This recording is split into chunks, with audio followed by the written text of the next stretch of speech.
We are live. Yes, we are. Welcome everybody to the Motocross Roundtable here on MXPTV and also in conjunction with MotoX Addicts as well. We're doing basically here a bench race session for you. We're going to do a little preview for the Hangtown National this coming weekend on Saturday.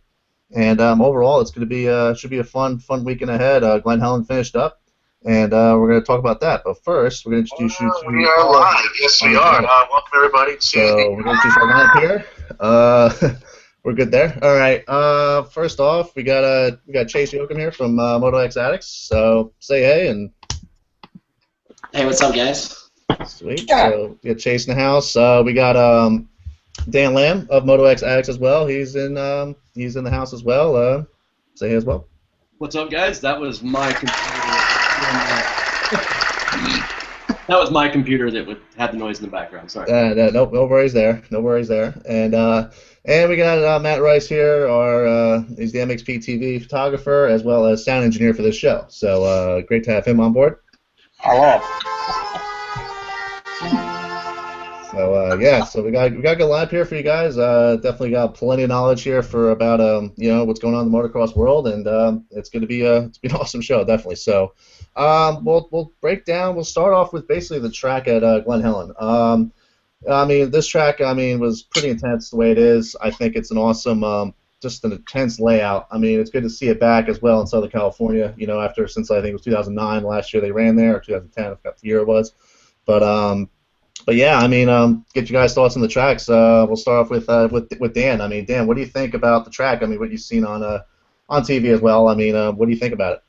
Scary. I mean, I rode there and raced there back in, I guess I'm old, back in the 80s, on 80s, and it was scary then. I can't imagine going up and down those hills at the speeds these guys go at. I think it attributes to a way a lot of the riders started the season too. I think the track itself kind of put a couple people in check and made them slow down for the first round, and we saw guys like James Stewart, Christoph Porcel, and a couple of the older riders, I think, kind of back it down and just get through the first week just simply because of the track and how gnarly it was. I wasn't able to make it because the wife's really pregnant, but I know Maddie was there. I mean, how crazy was it, Maddie, being there, seeing those guys go down Mount St. Helens third-gear pin, fourth-gear pin? I've never been there before any of the nationals. I've only been there for practice days. So for me, the track was just completely different. Every other time I had been there, it's been horrendous. The track kind of sucked. But it was practice days and super dry and yada, yada, yada, you name it. But as far as being there for a national, it was awesome. It was completely different. And, yeah, I had never seen people do things like that, especially at that place. But, yeah, you name it, man. That was Kicker City, and especially coming down that downhill is. I walked up it a couple times, and yeah, it'll take the wind out of you. You made it up there? Well, I did in a mule. So, Oh wow. and I still got out of breath. So Red Bull. Yeah. So Rice. Talk about that Talladega first turn. It just on TV it looked insane. In person, I don't even know what to think about how that turn was. So. You know what's crazy about that whole start in general is you go all these races, and especially last year doing all 12 and not having Glen Helen, and just seeing how long that start is, and then having that first corner. I was in the media tent during the consolation races, and that's right next to the start. And you'd hear them take off, and in my mind, I'm like, they would have shut off by now, entering into the first corner at any other track on the whole entire circuit. And it was like, whoa, they are still going, and they're wide open. And I didn't even see it. I'm just hearing this the whole time, and then finally going out there and getting that first moto for 450, it was just, it's unreal. That's crazy. Yeah, definitely a sight to see, no doubt about it. Chase, just seeing it, from obviously you weren't there as well. I think Rice is the only one that was here out of all of us. So, but with Chase, what did you see on TV? What were your thoughts about the track and how you how you saw it and everything? Yeah, just the uphills and downhills, the elevation was just ridiculous. I've never really seen, you know, any other track like that. It was definitely cool to see. You get tracks like Muddy Creek last year that was super tight, but Glen Helen, you know, seemed like the lanes were just massive, so lots of room to pass. I was really impressed with it. Like Maddie said, lots of kickers. You saw a lot of bikes jumping around. It's definitely a man's track, that's for sure. I Yeah, just wish there was a way for them to bottle. Excuse me, Matt. Like a way for them to show on TV how intense and how gnarly that track is. I mean, the uphills, the downhills. I think if they could figure out how to convey what these guys are doing, I think the sport would be massively more popular. You know, Al's sitting there with his wife, telling his wife how he'd launch twice as far down the hill if he could get his XR 650 in the garage to start. I mean, but the track itself, I mean, it's literally the scariest thing in the world. And if you've never been there, it's something anybody out there should go see it to get a grasp on how fast these guys are going.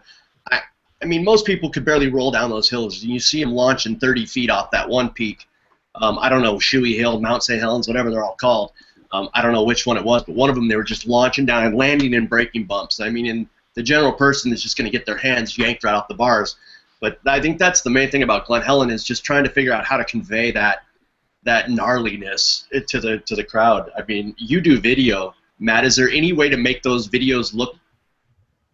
Yeah, no, that's tough. That's definitely a tough thing to do. I mean, you can do the aerial angles, you can do the you know, things like that. I mean, the onboard cameras or the GoPro angles are probably almost the best way of looking at it. I mean, I've seen the ones that of Roxon and Barsha that were out, and they were you know, I mean, just the start itself was pretty intense, but I think that, you know, when you get to the steepness of the track, and it's tough. It's really tough to convey that. It really is. I mean, I wasn't there, but I mean, I wish I can at least, you know, focus on, you know, try to show that angle, but you really have to just do a wide shot and just see how small they are going down the hill. It's just like, you know, it's crazy how that's probably the best way it's probably showing that, to be honest with you. So you know, TV doesn't do justice most of the time, no doubt about it. I mean, you can, you know, I watched Monaco GP last weekend, and you know, it just so awesome. Yeah, and that you know, that's an awesome race, definitely. And you know, just seeing that whole event, you know, I mean, TV, it's, you know, it's great, it's clean, all that, but you know, if you're there in person, it's a whole different feel. So I'm sure. Yeah. So, but yeah, I think you know, the track. I mean, I think, you know, now, you know, having this as an opening round, I mean, the way the track is, the way how gnarly it is just insane. I mean, it's just I don't know if what I mean, I'll open it out. I mean, Dan, what do you think about what other track do you think compares to Glen Helen for the rest of the series? Is this just the gnarliest track it's going to be, or is there maybe another track that may get close to that? There's nothing. I mean, there's no track like Glen Helen. I mean, this weekend at Hangtown, I mean, I think we'll compare to it as far as how rough it gets. Hangtown lately, especially since they've added a lot of the mulch and all the other stuff they put on top, Hangtown is just gnarly rough. I mean, there's whoop sections. Maddie's been on the track there. I'm sure he's looked inside the ruts. There's whoop sections inside the ruts. It's super rough. And then as far as hills go, I mean, I think about it, but I can't. I know Millville's got a lot of elevation changes, and obviously, you know, Unadilla's got the big jumps out now with the elevation change. I don't think anything compares. Glen Helen's its own beast, I think, Matt. Yeah, I think so too as well. I think it's just it's insane how that is. So, Rice, how the event was. I mean, talk about the people that were there. I mean, talk about, you know, how was the attendance there you saw from what you heard. I mean, how do you know, the event overall? You know, how was it for the fans? Well, the number that they gave us was 27,000. It seemed pretty good. It was pretty packed, and I don't know how they did it in the past, because obviously that was my first time doing that for a national. The infield was wide open. It reminded me a lot of Budds Creek, where you had just this big open infield. And I mean, the event was good. I mean, for a first race, chaotic for people working it. I didn't feel like it was that chaotic for an event. I thought it ran pretty smoothly. Everything was good. I really enjoyed it. I thought it was a good race, great racing to watch.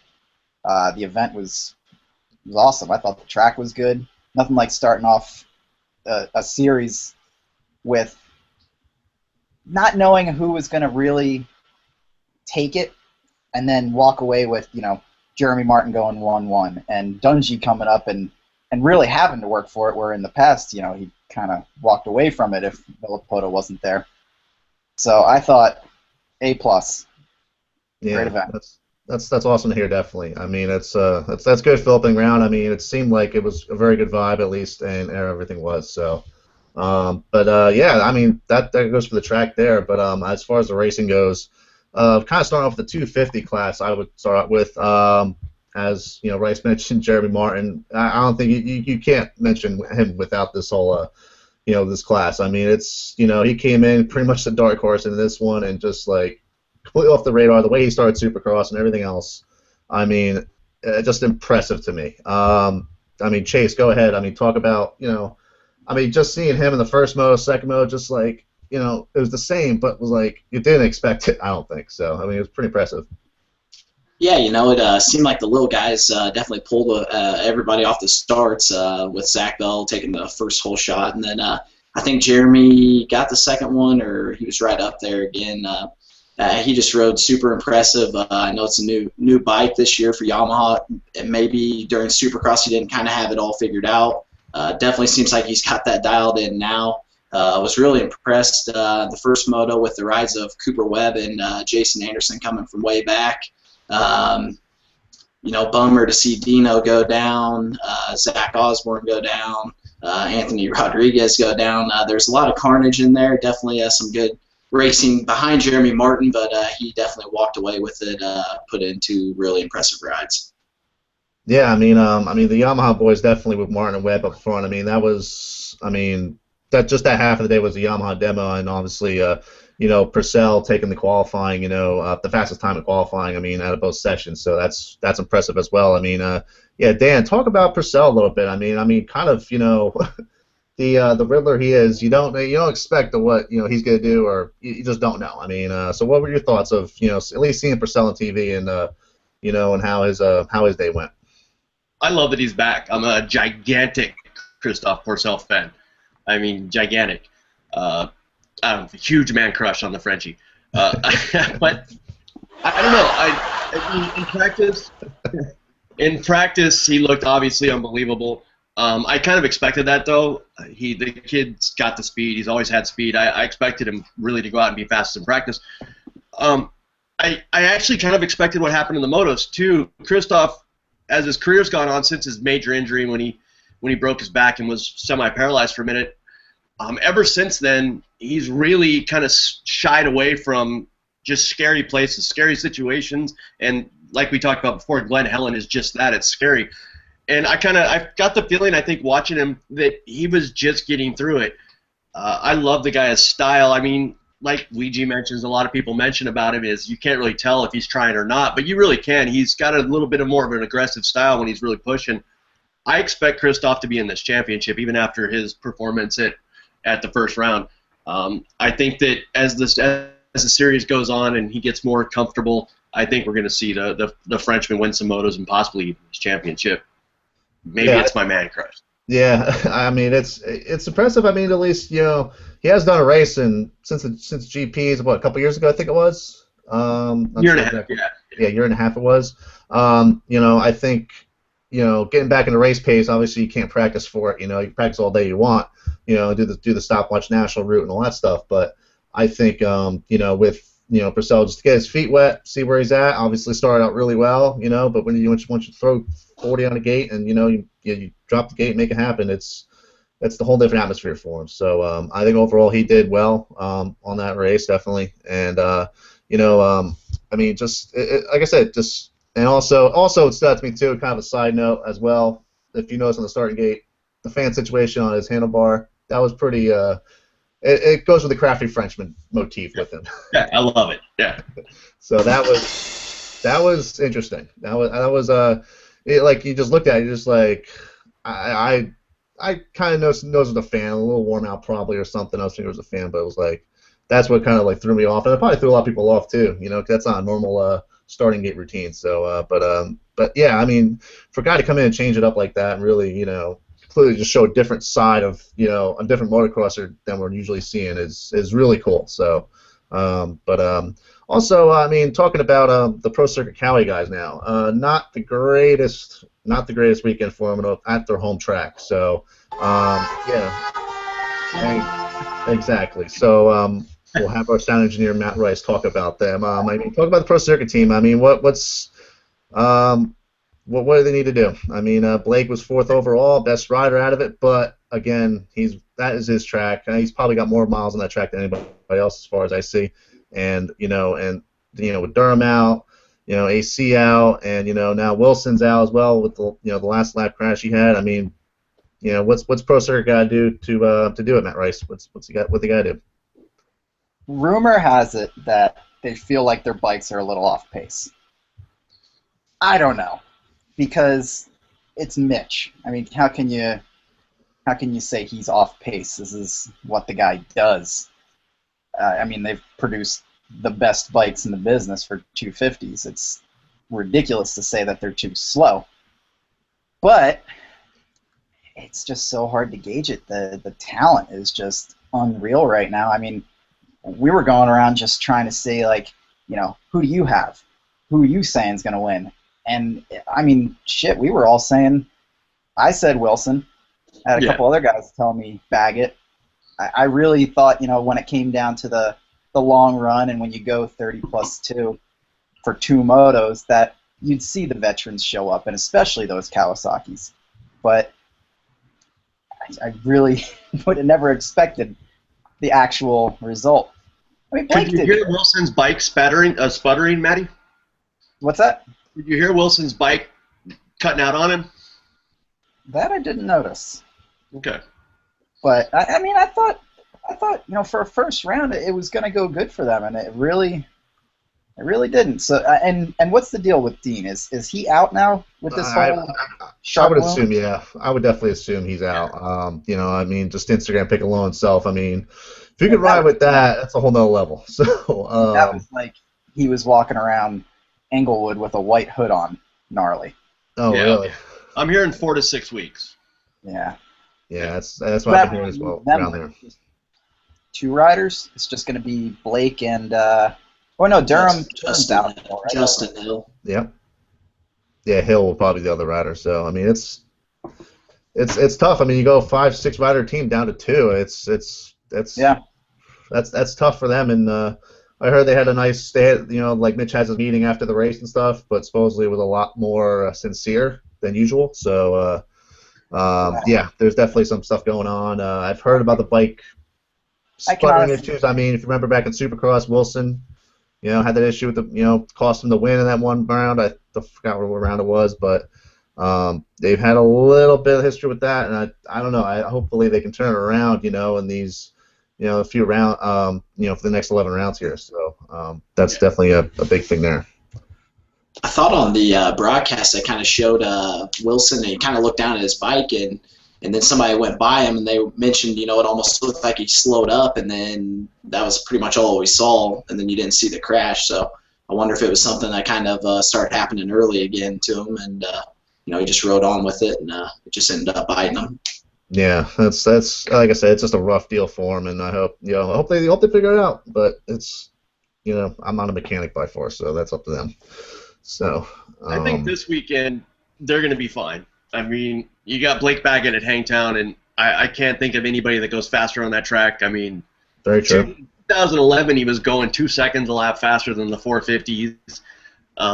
Last year, he was good there. He didn't get the overall, but he was really, really good there with a bad wrist. I guess his wrist is supposed to be better. I know he wasn't riding much. I don't know what to think about the PC thing. I think we've just all come to expect their dominance. And I mean, there was a point where you could put anybody on their bikes and they'd go out and win, and it was just a weird thing. But that kind of, we all know this sport's really mental, and I think they've kind of lost that mental edge that they had for so long. I don't know. I think I like Baggett this weekend. So as far as PC goes, I think they're going to be okay at least this weekend. But I don't know, Matt. You think they bring on another rider? I don't know. Actually, I'm not even sure on that one. I haven't really heard much about another rider. I mean, who would they pick for another rider? I don't know. I mean, they have on the team. They'll take Josh Hansen. There we go. Yeah, he's looking for a ride supposedly, so it could be an What opportunity. about Wharton? I mean, Wharton's now doesn't have a ride. He's done with Geico. I mean, he might be a good one.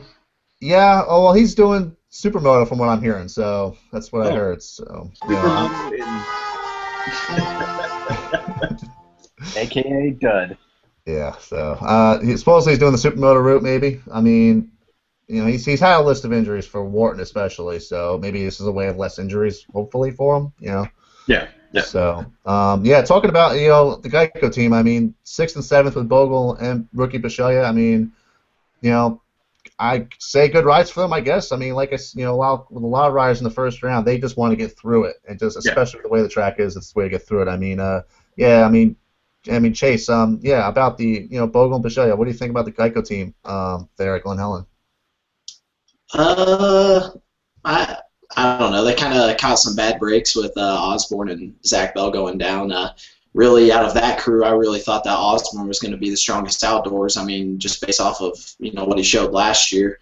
So it's a bummer to see that he's out for 6 to 8 weeks. I thought Bogle was looking pretty good in the first moto, and then he ended up going from I think 3rd to back to 5th. I don't know what happened there, and then to come out getting 9th in the second moto. I think he's probably a little disappointed in that. For Bisceglia, I think that was a good ride. I mean, he only raced a couple outdoors last year in his rookie season, so I mean, I was pretty impressed with him. So, Bell, he's kind of had a tendency to run up front like he did in the first moto and kind of crash his brains out. Unfortunately, kid's super fast, but can't seem to keep it on 2 wheels, and I don't know. We'll see what happens.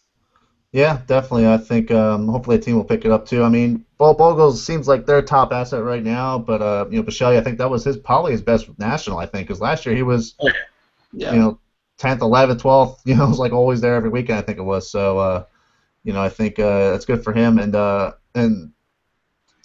mean, there's not been enough talk of this rider. I think there should be more of, but due to injury, it's been kind of tough for him. Marvin Muskin, for example, just supposedly dislocated his shoulder that day. I think what I heard, Matt Rice. I think I heard about that. And he dislocated his shoulder that day. That is news to me right now. Oh, okay. Yeah, I heard that he dislocated his shoulder. Yeah, he did. He separated. Yeah. Yeah, like he came off, healed up, and then he popped out again in practice or something like that. So he rode with that for a 10-8 for 8th overall, which is great. But again, knowing Marvin, Rice. What can you say about Marvin, pretty much? Well, that just sums it up right there, because I really thought he looked like crap in practice. That's probably why. He did not look like himself. He really did look like he was riding really cautious. And I thought maybe, whatever, he'll turn it up when the motos start. And motos, he just looked like he was just riding around. So, I mean, that's news to me, the whole shoulder thing. Nobody even really talked about it when it came down to it, or at least for where I was. But yeah, it's a bummer, because I really have Marvin pegged a lot higher. You've got a guy who's a 2-time world champion and 3rd last year in the points, right? Yep. And I want him as a fan to be up there. I want to see that guy in contention. So I mean, hopefully these couple of days going into Hangtown, he really gets that figured out, and it's not really bothering him too bad. I'd like to see him get up there in top 5. Yeah, I mean, I think he's a rider pushing. He's gonna put a lot of pressure on himself to do well, but he is the lone Red Bull KTM 250 rider right now until Dean Ferris comes back mid season or something like that. So, he's got to perform well. I mean, Ryder's got to be doing what he can, but when you got a rider who's got injury, it's gonna be a little tough to get him going. Jason Anderson, 10th overall.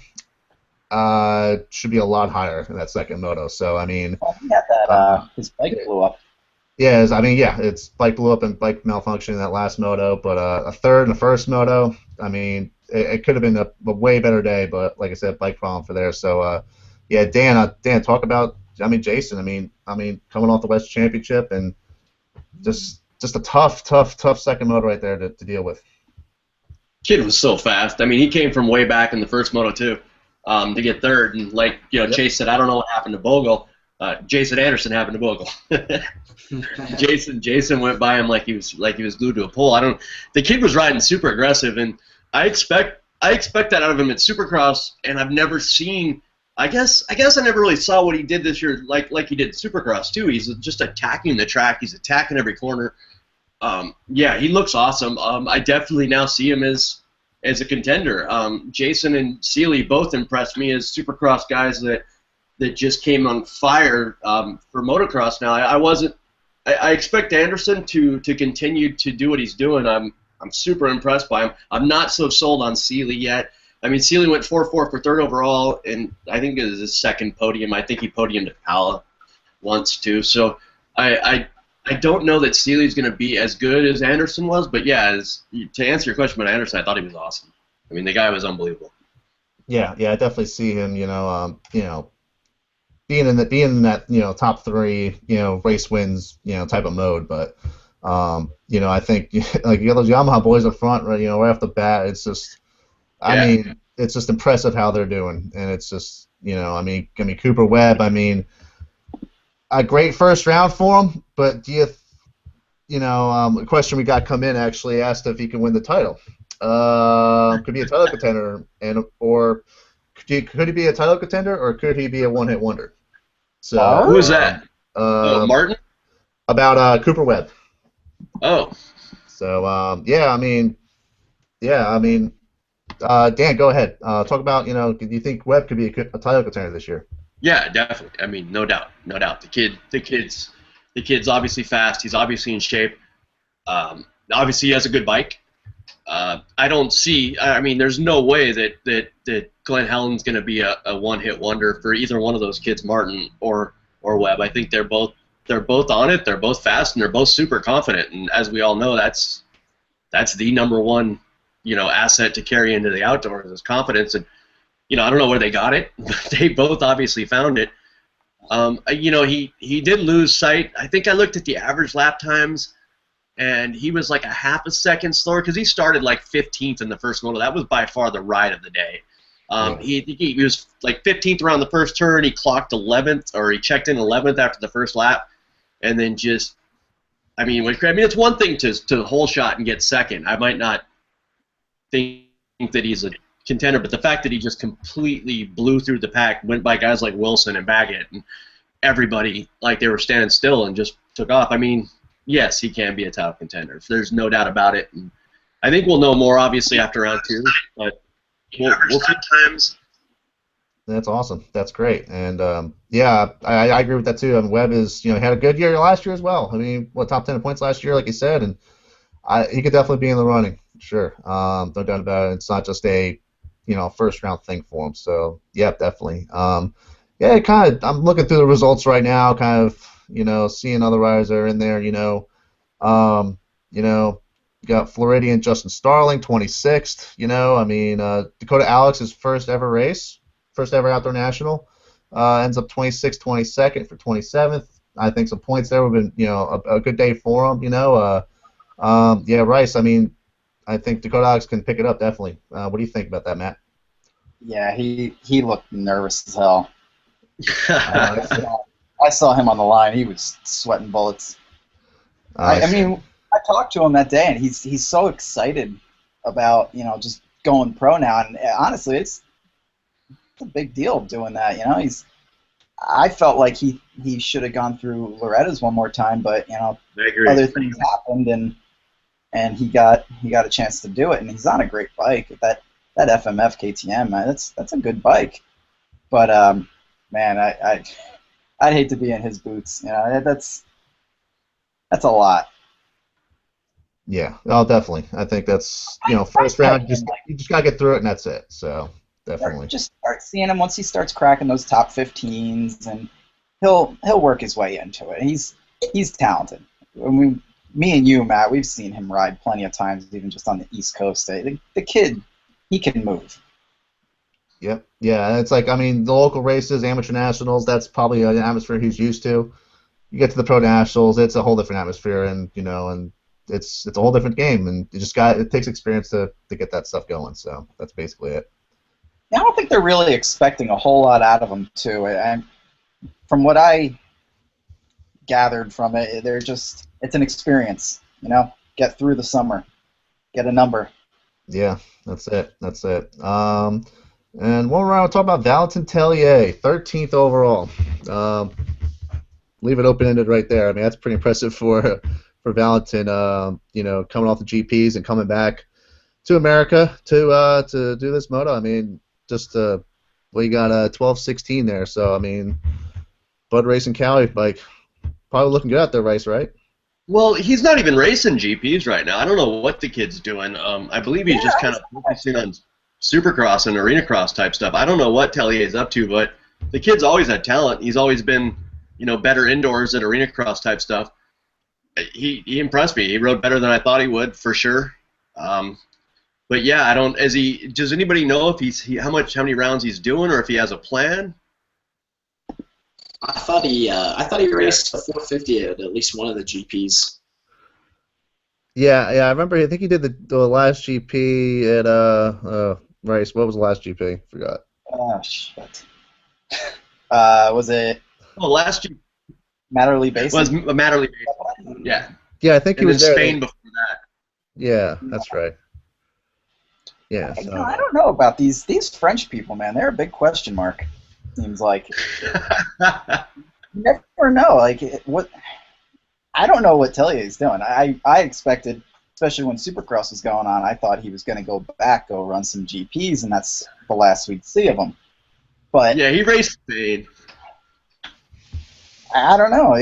He's obviously not doing the entire GP circuit. He obviously didn't do the entire, West Coast Supercross. So I don't really know. Yeah, I don't know either. It's I don't know. Another thing I want to point out too. I don't know what's with the French riders. Nothing against them, but why do they have 3s and 7s in their numbers? We got Purcell 377 and Valentin Tellier 737. I'm just throwing just a number thing out there, but that's Musquin's 25, so that throws it away for you. Okay, never mind. He's a Cooper Webb's I don't 37. know why we're talking about Tellier, to be honest. Okay, I just saw the two numbers. I'm like, that is not normal. So we're gonna go increase the cylinder size a little bit to the 450s now. No. I think what we'll do. We got something to say, Rice, or no? No, I got What about Martin? You didn't talk about him. Oh, we've talked about him in the beginning, I thought. No, we skipped him. Who, Jamar? I talked about him a little bit. Wait. The better Martin, right? I don't want to dig Alex there, but sorry, Alex, that's my bad. But What's there to say? He checked out. He's killing it. Yeah, but Jeremy, impressive. I mean, yeah, you guys talk about. I mean, just left me speechless still. So if you guys can talk it up. Jeremy was, I don't know, I of course predicted a 1-1 by 20 seconds in the first moto and 25 in the second. That was my preseason prediction. Yeah, I don't think so. I don't think anyone picked that. So. No, yeah. I don't even know what to think of what Jeremy did, except for he came in confident. It's weird, his style reminded me of RC a bunch. Really low. I mean, just his body language on the bike, everything about it reminded me of RC, and of course, being 15 seconds ahead of everyone kind of reminded me of RC. I mean, did you talk to him at all, Matty, or while you were there, or anybody in the Star Racing? I was over there quite a bit, actually. It was, after practice, I went over there, and he was just like, yeah, whatever, feeling good. He was just so whatever, and everybody that I talked to, everybody kind of picked someone else. I can't say one person that I talked to said, "Oh yeah, Jeremy Martin's got this thing." No. That was a complete shock to me. I mean, I had said, "Oh, if Purcell gets a start, I think he can walk away with it." And then it was like, "Okay, Jeremy's going to be walking away with this first one," and then it was just again in the second. I have no idea where that came from. Yeah, I think I see it too. Like, the way he seemed like on the podium, like he knew he can do it anyway. Like that was his goal that day, was to. I mean, even he wasn't like, wow, I won by like 23 seconds. It was like, okay, so I'm here. It's what I'm supposed to do, and I think caught a lot of people off guard too. I mean, caught a ton of people off guard with that. So, like I said, impressive. I mean, Yeah, Dan, go ahead, talk about it. I mean, it's just impressive. I don't know. I mean, it's one thing to, just like I said about talking about Cooper, to hole shot and win, but to hole shot and just walk away. And in both motos, he had the fastest lap time by quite a bit. I think it was a second and a half in one moto and 2.5 in another, faster than anybody else. But for throughout the race, I was looking at, we do a lap time graph on Moto X Addicts, shameless plug, but No problem. you can see on it. I mean, there's laps where he's doing 4 to 5 seconds faster than the guy right behind him, and it's not like he had slouches behind him. In Moto 2, he had Blake Baggett start right with him, and I really thought, even as he got away, we were going to see one of those late moto charges from Baggett, where Baggett starts running 4 seconds a lap faster than everybody and catches up, but it just never came. And in fact, he ended up getting hunted down by Jeremy's teammate. And I don't know. I don't even know what to say. I mean, I think after Hangtown, we'll be able to talk more about what it looks like. But right now, he looks like a beast and the championship favorite. There's no way to leave Glen Helen without thinking that. But I guess, I mean, we'll see. We got 2 more days till round 2, and if he does it again at round 2, it's time for the field to worry. Yeah, no doubt about it. No doubt about it. And yeah, so that will wrap up the 250s. Now, the 450s now, we still have a lot to talk about the 450s, obviously. I think it was just as wild, as crazy as the 250s were, you know. So, you know, we'll start off with, I guess, the guy who got the first whole shot of the year, Josh Grant. I mean, home field advantage for him. Exactly. I mean, home field advantage for him. I mean, impressive all the way through. I thought, you know, you know, you see him get the whole shot. I was like, home track expected. You know, that's what I thought. You know, but you know, leading and winning it. I mean, he either had the fancy hat, but he grew a hell of a lot more, I thought, after that time. So, yeah, Chase, what do you think about how Josh rode? You know, definitely the first moto, and even talk about the second moto too. I mean, just impressive rides, both motos. Yeah, I mean, it was good seeing him go out and get a whole shot and lead it wire to wire. He definitely had some pressure towards the end with Roxon, but held him off. To be honest with you, you know, it was really good for him at the beginning to have Phil Nicoletti kind of hold up Roxon and Dungey and Barsha and all those guys.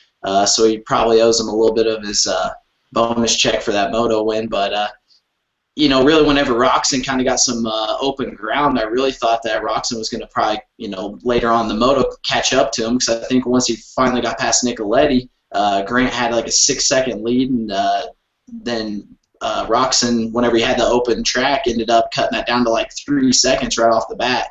So it was really impressive to see him hold on the whole 30+2 laps and bring it home. Yeah, definitely. I mean, amazing. And I mean, and Dan, I mean, what do you think of, you know, is this, you know, just a one-round thing because Glen Helen's his track, or, you know, obviously Hangtown's a track he does well at, but let's say we throw it to High Point or something back at East Coast, do you think he'll still perform like he did at Glen Helen? Do you think? I don't know. I'm not sold. I mean, as you guys all know, he's a guy that can show up out of nowhere and go fast, grab a whole shot. I mean, yeah, he hasn't done that in forever. The last time he won was Lakewood 2010, and he did that coming from behind, and I think he hunted down Dungey and passed him late in the race. So it's a little bit different, but he's shown throughout that he can show up, have speed, and like Chase said, he can owe a little bit of it, the win, to Nicoletti holding him up. But I mean, at 16 minutes or 17 minutes left in the moto, he was 3 seconds behind Grant, and he was never able to get to him until late in the race. Grant tried to throw it away a couple times in the last lap. It looked like he got nervous, which is good. But I don't know. I mean, he was really, really excited afterwards, which I didn't kind of like, the whole ghost ride thing and the celebration. It just tells me that he's not expecting to do this often. I don't know. I'm not sold on Grant yet. If he does it again, I'll be pumped. But I went into the second moto thinking like he might not have anything left, and I mean, he did crash and fought back till 15th. But yeah, I don't know about Grant. I'm a fan. I like him, but I don't know if he'll be able to do this week in and week out. That's true. Yeah, I mean, and you know, hopefully he can take it, you know, and continue it on. I mean, I remember, you know, one of the East Coast track I remember was Muddy Creek last year. He actually had the fastest lap time I remember from Muddy Creek last year, so he can do it on the East Coast. And you know, it's just a matter of, you know, hopefully it's not I'm a fan as well. I don't want him to have this one race and that's it. I want to have him, be there and win it. But that's, this is why he's on the race team and getting paid the bucks, because he can do races like this. And in the second moto especially, down twice in the race, still finished 15th. Yeah, not top 10, not top 5. You thought when he would win, but it's still impressive. Got the RC Hard Charger Award as well, so impressive all the way around for Grant as well. So another one to talk about too, coming back off an injury, Chad Reed. Not too many days on the bike, or barely a week or two maybe on it, I think, as well. Bryce, talk about Reed. How do you think he was looking and feeling throughout the day? Well, because I'm a one-eyed scholar that's got a beard, I feel for him. He's an old man. It's tough. His shoulder, what was that? That shoulder surgery he had, that was pretty mangled looking. But he's just like Marvin, he's got to race himself back into shape. And I don't know. I thought he did pretty well. What was his moto finishes? I don't know him off the top of my head. 9-10. He'll improve. Yeah, I'm on board with Reed. I'm a Reed fan. I can't deny it. But I see him getting up there and doing top 10s. I don't know about title contender. It may be in the cards. It may not be. We'll see how he does at Hangtown. But we only have 11 more of these, so he's got to pick it up pretty quick, because those top 3 guys right now, they're not gonna finish that far down unless something crazy happens. Yeah, definitely. Speaking about stuff crazy that's happening, the chain splitting going on in the first moto with Short and Barsha. Chase, what was going on there? That was some freaky stuff happening in that first moto. It was the same spot, almost the same lap, I think, too. I think it was, or just freak stuff with that. Talk about that. It's just crazy. Yeah, I'm not really sure. I don't know if Rock got in there and just popped it off or what happened, but I think Shorty was probably mad, but it didn't really show as much, on him as it did with Barsha. Barsha just looked furious, and there's rumors that Barsha's not really been that happy with the Honda this year, and I'm sure that just kind of relit that fire again, just to have some freak thing like that happen. He just hasn't had luck on his side too much this year, so bummer for those guys. I thought Barsha looked really fast. Obviously his first moto ended up, I think, or second moto, excuse me, ended up 4th. Definitely looked really fast, so it's kind of a bummer to see that chain pop off in the first moto for him, but that's why they go out and race, because crazy stuff happens like that. Yeah, it's just it's wild stuff, definitely. And Short ended up 35-19, so he only pulled out 2 points out of the day, so he's got a lot to make up. He's always been a top 10-point contender in the series, no doubt about it. And I'm sure Barsha, obviously, we've been hearing, obviously, you've said, Chase said that the bikes are not helping him out. He don't think that the bikes is doing well as he would like, or maybe has in the past. So I'm sure he's probably thinking now, JGR bikes are looking pretty darn good right now. So off the gate and everything, and he's, talk about him going there, for next year. So that's, it's probably giving him a good, kind of a good look at saying, okay, those bikes are really good. I think, it seemed like those bikes were hooking up insanely well as JGR, Toyota Yamaha bikes by far. So, and it's just impressive. Now, with the Stewart brothers, 6th and 7th overall, Dan, is that what you probably expect from them too? Yeah, no, it's not what I expected from James, but I think it goes back to, I don't know. I think it's just, seriously, there was a bunch of riders that throughout time, like as they got older, have like the gnarlier stuff they seem to shy away from, and James just looked like he wasn't feeling his bike, or I don't know, he just never looked like he was, I don't know, he never looked comfortable. He never looked like James, although that pass on, I think it was Barsha, was probably the gnarliest thing I've ever seen. Down over around Talladega Turn, I don't know, I still don't know how he did that. Just wide open, 60 miles an hour and stuffing Barsha. It's, literally 60 miles an hour at that point. So there was that it made me look like that was him for a minute, but there's just no way I would put James, was he 6'5" or 5th overall or something like that? It was 6-6 for sixth. 6-6 for sixth overall. Yeah, there's no way I see him there. I mean, he's normally comfortable at Glen Helen too. He's always ridden well there. So I mean, he didn't have a great year last year, so it's not like he's fallen way off. I mean, he was way off the pace of the Ryans last year. I don't know. I just after Supercross, I think a lot of us expected more out of him. I think Malcolm did great. I mean, 7th overall. I think we'll get more out of Malcolm maybe this year than James, but I mean, like I said, we'll see a lot more this year. I don't know. I didn't expect more out of Malcolm, but I definitely expected a lot more out of James. Yeah, I think I think where Malcolm was at, I think that was a very respectful finish. James, though, I mean, yeah, like you said, with Glen Helen, he's done well there before. He's like the track. He is probably the one rider that is probably the most pickiest rider as far as bike setup goes, as we probably know. If something's a little bit not right, he notices it, and it could change up his whole style of riding. Great. I mean, overall, yeah. I think we'll get more out of Malcolm maybe this year than James. But oh yeah, we good there? Yeah, the mute came off on that one. We're going so good there. So, but no, I think a little late on that, but I had to pull up my effects board. Leave me alone. That's all good. So we may have a sound engineer position opening up out there. Yeah, it's first day. It's first day, so he's we'll see how it goes. But no, I think with James, how picky his bike is, how picky he's about his bike setup more than anybody else, as far as I know.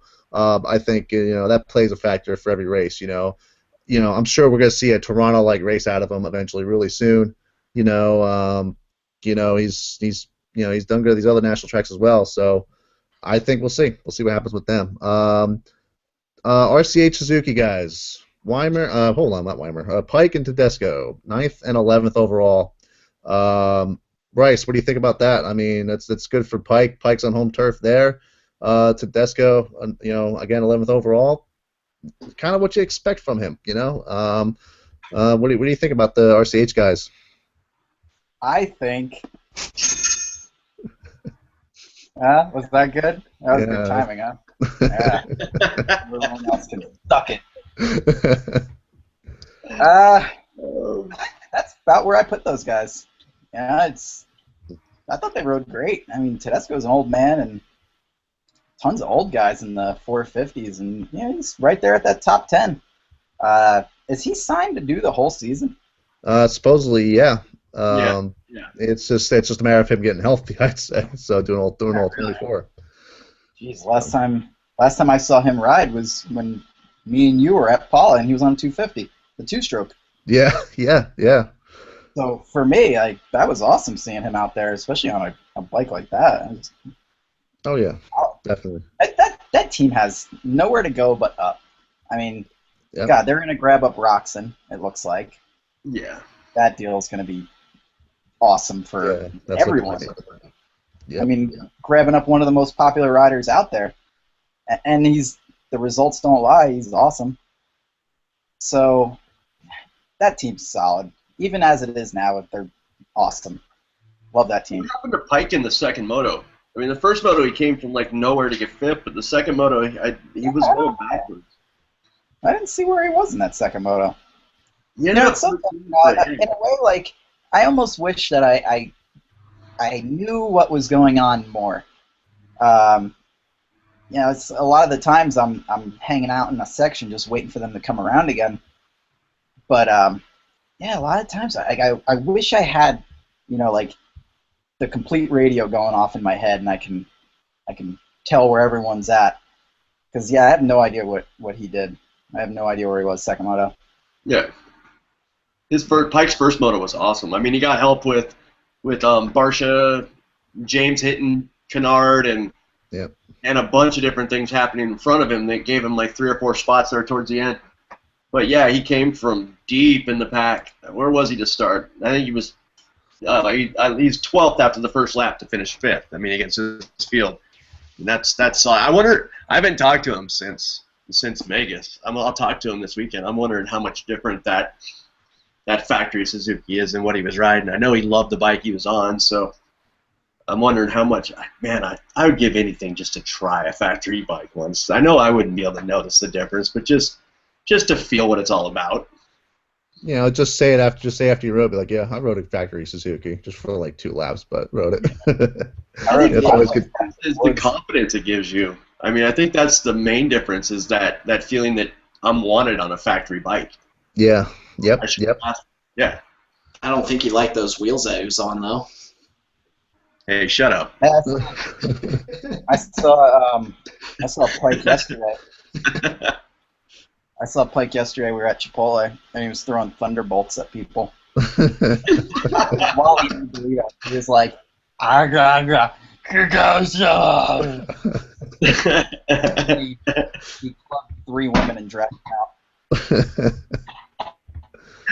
That's true, by the way. That's what Pike does. I actually agree. I actually knew that was true. Yeah. So, but no, I think yeah, the RCH guys are good. They're only gonna get better, I think, and I think Pike's only gonna get better. We're gonna see him jump in the top 5s every now and then. Definitely top 5 in the first moto, but overall, we're gonna see him up there. And Tedesco. Podium. I got money on. Absolutely a podium. Yeah. Oh, podium. Yeah. I definitely count on podium. Definitely. You know. I want to see what he's like in the mud. Yeah, that'd be interesting. He'll wear a Viking helmet. I think he will. In the mud. Absolutely. He'll be in his boat in the Spring Creek itself. So you know. He'll just be hitting people as he's passing it. I will kill you. Nice. Yep. Okay. Moving on from the Viking stories, Viking tales, I should say. Brett Metcalf. What a hell of a ride from him. I mean, just impressive ride from Brett. You know, it's a rider that, you know, just he's, you know, what, year or 2 off the scene almost or more. I'm not sure, but you know, Canadian national champ last year, coming in and 4.5, 4th overall. Filling in for Villapoto. I think hell of a fill-in. Chase. I mean, impressive ride from Brett, I thought. Yeah, I was really impressed. You know, he didn't ride Supercross. He's been preparing for the Canadian Nationals before this ride opened up. So, you know, he's got a lot of seat time on a Kawasaki, but you never know how much different the Kawasaki was, you know, testing on compared to the factory, and I'm sure it was probably pretty different. So, only had a couple weeks, I believe, on the factory Cowie, and man, just super impressed by him to come out and, you know, get 4th overall in his first round. I think he's only going to get better too. So I'm excited to see you know, what he does the rest of the series. Yeah, just like impressive ride from Brett, no doubt about it. You know, it's I hear a lot of people that, you know, they say, you know, they just comes out and just get on his factory ride and all this and stuff, but he's been a factory rider since 03, 02, I don't know. It's been a while, and he's proven himself on those bikes, and to still be doing that now is real impressive. So big props to Brett, no doubt about it. Trey Kennard, 3rd overall with 7.3. Kind of, you know, it's a solid ride for him.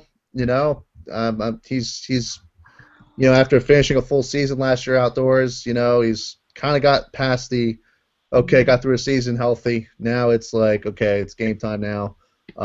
Yeah, Dan, I mean, about Trey, I mean, impressive, I thought, at Glen Helen, too. Trey was fast. He was just straight up fast. I mean, in the first moto, he had the 3rd fastest lap, only, you know, 200ths or something off Dungey. Roxon had some incredible lap in there. He ran around like a 2:16.6 or something, like a second faster than everybody else. But then Dungey was like 2:17.2. Who are we talking about? Kennard was a 2:17.4, and then even Grant was like a 2:17.6 or something. So Kennard had the 3rd fastest lap. Definitely fast to work with those boys. He came from way out of nowhere, past Barsha, past James, and then obviously he had the issue with James running into him, which, God, that had to suck. When you're just sitting there and all of a sudden, boom, rear-ended. You look over and it's James. And I just wonder if Kennard cusses in his helmet at all. I can't see him saying, "Oh, gee." Yeah, poop. Jack, have it. He's Yeah, I mean, I don't know what he says. I mean, we got the mic under there. But yeah, he was blazing fast. He was the third fastest guy in the second moto, and he finished third. He lost touch with the KTMs. He was right there with him, and they got away. Because after the first moto, I was kind of curious, can Trey run with those guys? Because he really did have the speed. But it looked like the second moto, he was a little bit off the pace. But yeah, I expect Trey to win some races this year. I hope so. If both the Hondas can trim that 2-3 seconds that they need to get up to the KTMs, we're gonna have a hell of a year. And if Chad can get over Millville crash, it seems like he's never been the same since then. If he can get over that Millville crash, and if James can get up there, we're going to have the best outdoor season, I think, maybe ever. Definitely. But, yeah, it depends a lot on those Hondas. Definitely for sure. And, can't talk about, we got to talk about Red Bull KTM, Dungey Rocks in 1-2. I mean, impressive rides from both of them.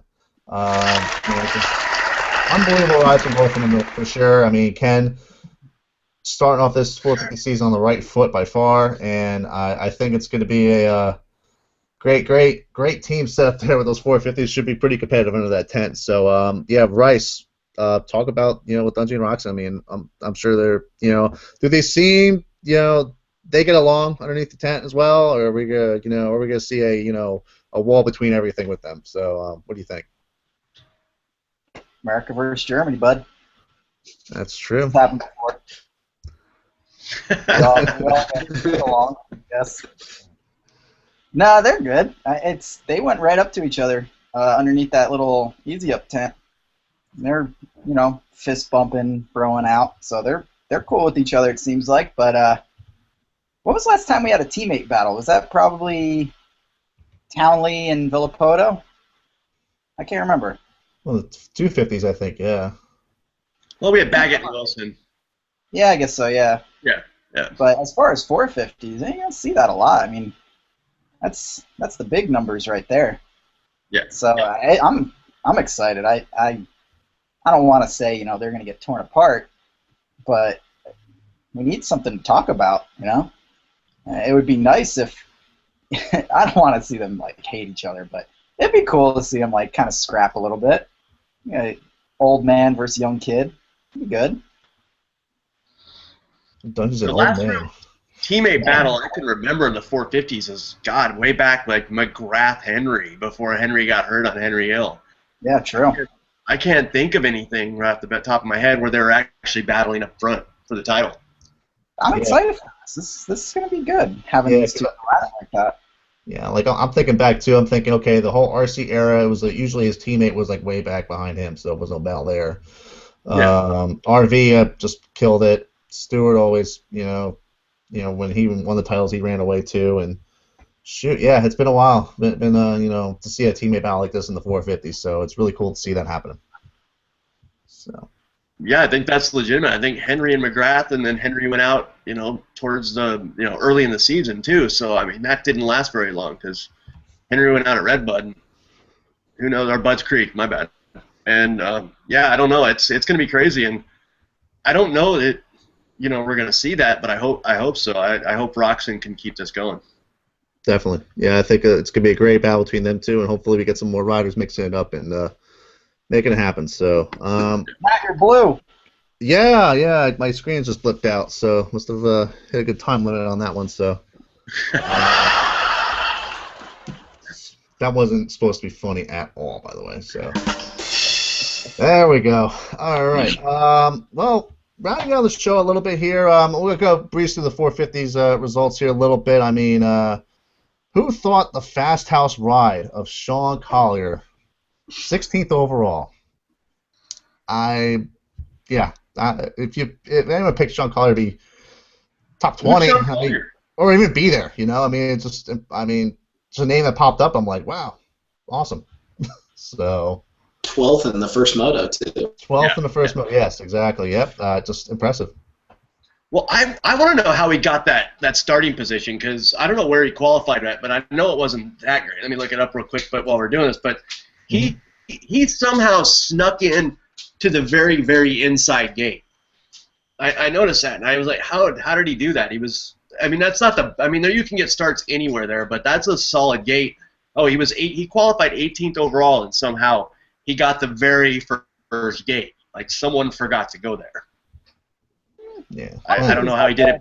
A pick, really. I mean, it looked like a lot of those guys were middle on the right side of the box. So, I mean, you sit there and you think top 10 guys qualifying in, they're going to take those spots up real quick. It's a gamble going to that first gate. You know, that's a 50-50 shot. You don't get the jump, you're going to be eating it. Yeah, well, Roxon lined up right next to him in the second gate, and if you notice that all day long, yeah, the inside gate wasn't great for a hole shot, but what it did was everybody that started there, even if they got a bad jump, they seemed to come out of the first turn in a decent spot. So it was more that, and just like Collier came out of the first, he didn't get a great jump, but he just latched in, stayed right behind Roxon, and he came out of the first turn in like 5th. So it worked well for him. Yeah. I still don't know how we got 12th. Yeah, that was awesome. It's cool to see we got 3 Swedish riders in the field. We got Fred Noren. I was just gonna bring that up. Yeah, yeah, Rice. Talk about it. We got who are the 3 riders? Name off the bat. Name them. Okay, we got Robbie. We got Robert Lind. Yep. We got Noren. Mm-hmm. Oh shit! Who was the third guy? Yeah, there's a third one. I don't know if you know this one. Wait, is he in 450? Yep. Really? Yep. Hold on. I don't think you know Was him. it? I know him. I don't think you do. And he qualified too, so it's got to be somebody decent. 26th overall. Holy shitballs. Ooh, Hold on. I was just looking for a spot to use that. Yeah, I have no idea. I can't remember. Gustafson. Yeah, Nicholas Gustafson. Yeah, I would have never guessed that. 31-24. Didn't get any points, but hey, that works. Hey man, Swedes, they're just happy to be out there. Yeah.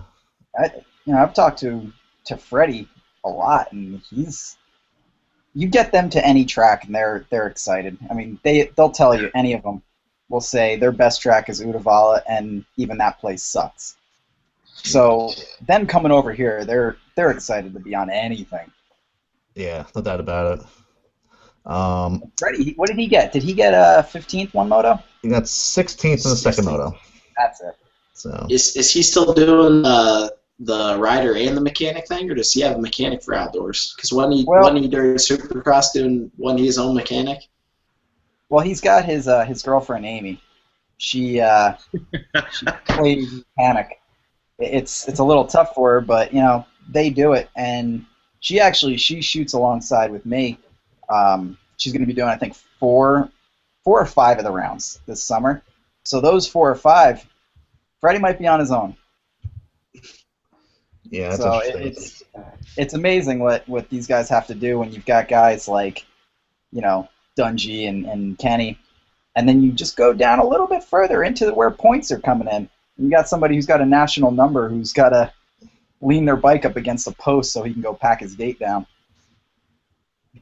I'm curious. Do you guys think that Reed is? I mean, seriously, since Minnesota, I mean, he was passing Villapoto and Dungy at that point, and just leaving them.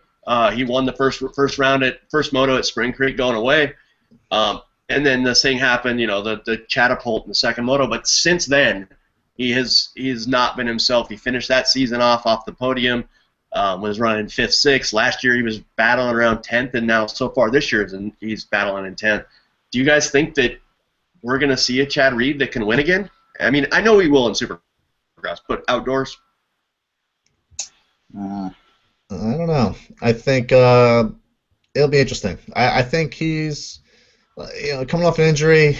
The way he rode was Anaheim 2. I mean, just unbelievable, kind of just out of nowhere. We could see that again, I think. So, yeah, that's a tough call. I mean, you don't want to say he doesn't have it, because he sure as hell does have it. And it's tough to count him out, and it's hard to get. I mean, even with Chad Reed coming off injury, it's hard to bet against him by far. Yeah, it's just weird seeing guys like Medi and those guys who are all all about the same age as Chad, just smoking him, and a lot of people did last year too. And I'm just wondering if it's a mental block since flying off the catapult. It's definitely not bike this year because we know the how he works. Yeah, I mean, he picked it, so I'm sure he's going with it because it works over anything else. So I thought so.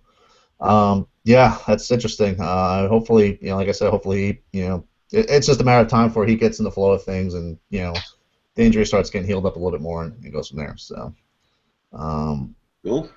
But yeah, I don't know if you guys looked at the sponsor list. Definitely in the last 20 to 40 area. Some interesting sponsors for these guys. They're helping them out. It's their name. I like how Chiz still has the Jeff Ward Racing DNA Kawasaki. Yeah, that too. AMA on top of that. Hey, you know what? Going back to Freddie, they announce him as being from Norway every time they say his name. Oh, jeez. Just saying. No. Wait, was that Irv there? Was Irv announcing? God, I wish Irv would do the motocross series. I really. I wish he announced every race everywhere. It would. I don't even care about the race at that point. I would just listen to him. Yeah.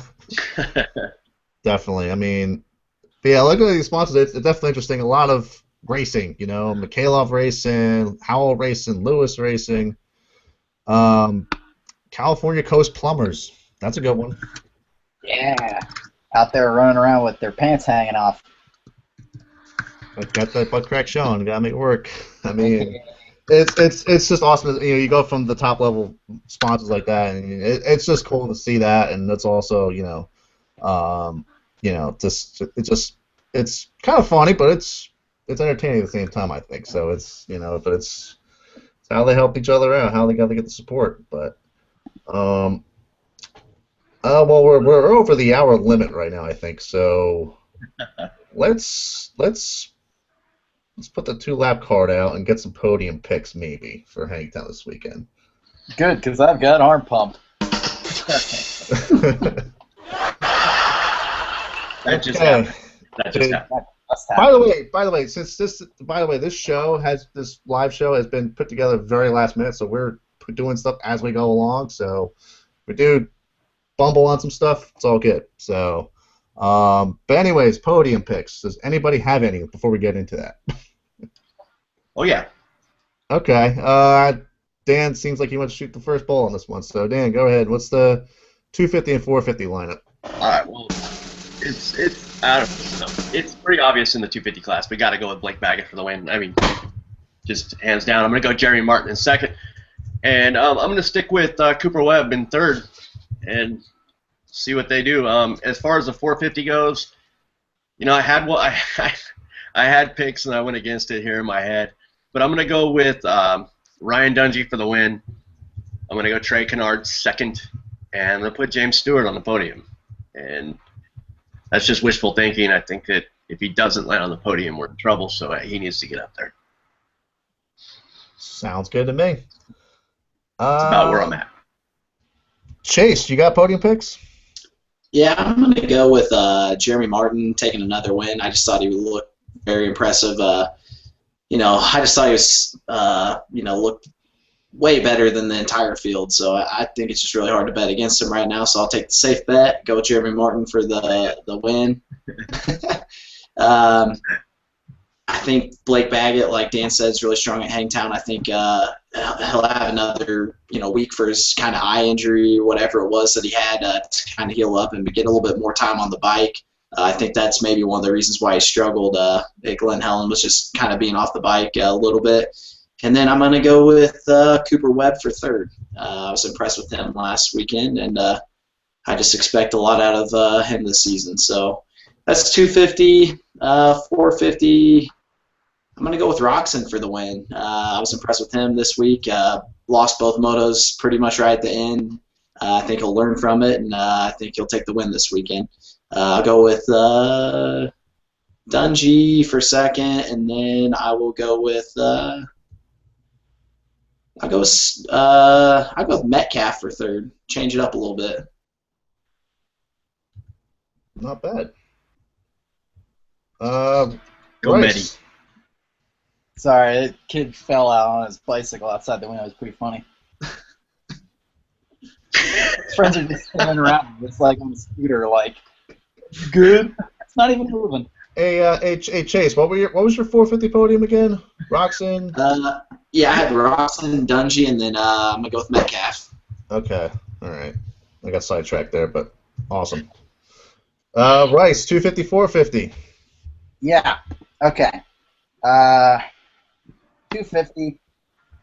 Yeah, I'm gonna say more of the same out of Jeremy. I'm not gonna say he's gonna go 1-1, but I'm gonna say he's gonna get the overall. I think Anderson will pick it up and put it back together and be right in there for second.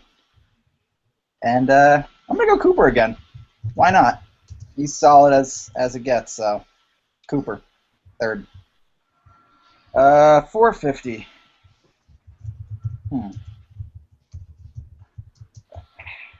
I'm gonna say Dungy. And Dungy get the overall again. Stewart, and then Roxon. And that's all she wrote. Not bad, not bad. Maybe Ryan Hughes. You know what? Change it. I'm putting Ryan Hughes in my top 3. He was there last year. I'm gonna. Was that last? Oh, was it? Yep. Yep. With Rock River, I think. Yep. Yeah, I have a feeling like our picks are totally gonna suck this weekend, and you're gonna see it go like Bogle, Bishalia, and like Rodriguez, and you're gonna be like, I think we should each put 20 in a pool or something and make this worth something. Hey, can we get a wild card? For the year. Wild card, anyone? I don't know what that means. I don't either. Well, we'll pass on that, Rice. I think we'll pass. Dang it! Come on. We'll figure it out later. Quickly on. Thank you. All right. My podium picks quickly. I want to see some Supercross guys taking the top 3. Jason Harrison with the win, Seeley second, Bogle third. You smelling so. Why not? All right. I actually should throw Bag in there. It's Hangtown, so but. I can't believe I left him off the podium. I mean, I know he would just smoke the 250 class. Yeah. And I'm gonna go Dungy, Roxon, and a Weston Pike for third. Oh! He did really well at Hangtown last year. He got 4th overall last year, so. Weston Pike? 4th or 5th overall last year, I remember. I think he got 4th in Utah. Yeah, he got 4th in Utah. He went 5-5 for 4th overall. He went like 10-12 at Hangtown last year. Oh, did he? Yep. Oh. He stole my I just third. don't want you basing your pick on, bad memory. Exactly, yes. That's what I, hey, the way it's serious is this, I'll just make a wild pick and it don't matter. So, I mean, I'm down. I win money if he gets on the podium. So, yeah, let's do it. Yeah, we'll win the Bitcoins. It'll be great. So,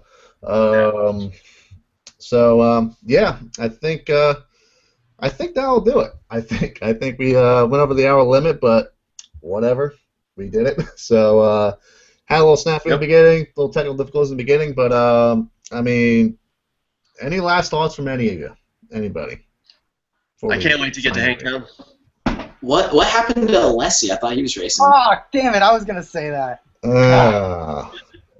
I don't know. And I posted an interview with Genova, or not with Genova, but with Alessi right before the race, and I talked to Genova at length too for a while about their plans on Canada and everything, and it was obvious they were looking to make a point. They wanted to.